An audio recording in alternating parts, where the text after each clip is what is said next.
in today's Midday Fix. We're peeking into the bedroom to tell you some great ways you can change your decor to help you get a better night's sleep. And it is Sleep Awareness Week, right? So that's why we're here talking about it. Paul Schulman is here from Paul Schulman Design. And you've got some very interesting ideas. And one of them, and I know I've heard this before, I've done medical stories on it before, don't watch television before bed. Right. But what you're saying is don't make the TV the focus of your room either. Well, first of all, it's better not to have a TV in the bed for a number of reasons, among which are it takes you longer to get to sleep by, keeping ESPN on a little longer. It's harder to sort of decompress before you get to sleep. And most importantly, rooms have functions. So, in the kitchen you cook, in the dining room you eat, and in the bedroom you do things in the bed like sleep. So, however, if you must have your TV in the bedroom, you've got some great ways to sort of conceal it so that it doesn't become the main focus and you're not drawn to it as much when you're going to sleep. Exactly. So the way I did it here was I put a couple of frames and an alarm clock and a couple of accessories on a table with a TV, so it almost feels like another frame. It doesn't feel like a big TV on a wall. And I've done this also on a wall where you have a number of other paintings and pictures around it. Oh, interesting. Again, to sort of make it feel like a collage, make it feel like it's part of the decor, not so much a big TV in a room. But the other thing that would be perhaps more relaxing is to make a bookshelf and think about reading, which is going to help you sleep better. Exactly. So we have a bookcase here from Room & Board, and this is actually part of their 2012 collection. It's a beautiful, beautiful bookcase in a new color they just put out called Shell. And this actually happens to be a great bookcase. You can get it in like a bunch of different sizes.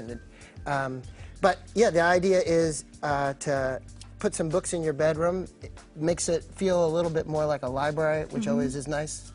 Being in a library has made me fall asleep. And that definitely gives me a warm feeling, too, for some reason. Yeah. I don't know if it's just like my home growing up or something. It just feels a little warmer. Exactly. And it's a great place to put, like little punch of color in the books and the accessories, that kind of thing. And exactly, as you sort of mentioned before, read to go to bed as opposed to watching TV to go to bed. I'm glad you just mentioned the color, because the pop of color is something that I was reading that you were talking about, and I'm thinking about painting my room right now, and you say, don't put too much color on the walls because that may distract you somehow. Well, that's not quite that. My thinking is a little different than that, which is that, over here we have some lamps and some pillowcases that are in sort of pops of color.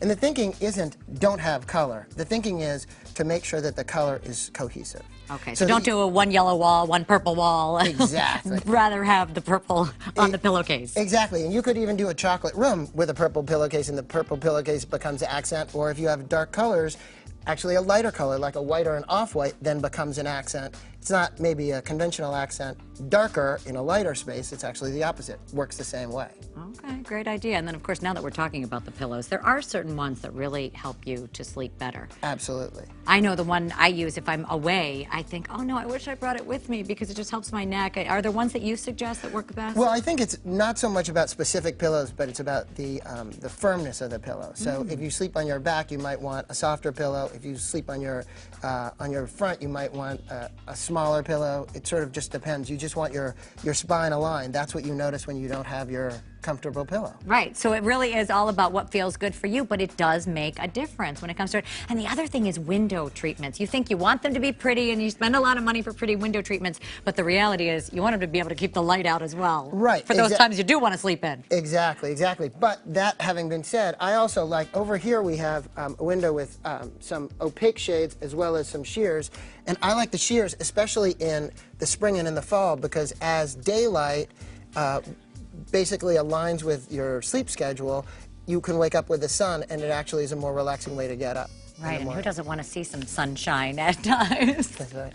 Certainly some great ideas. Thank you so much for coming in. If you want to find out more ideas, go to paulschulman.com, or we'll link you right there. Go to WGNTV.com/midday. And we will be right back if I don't take a nap.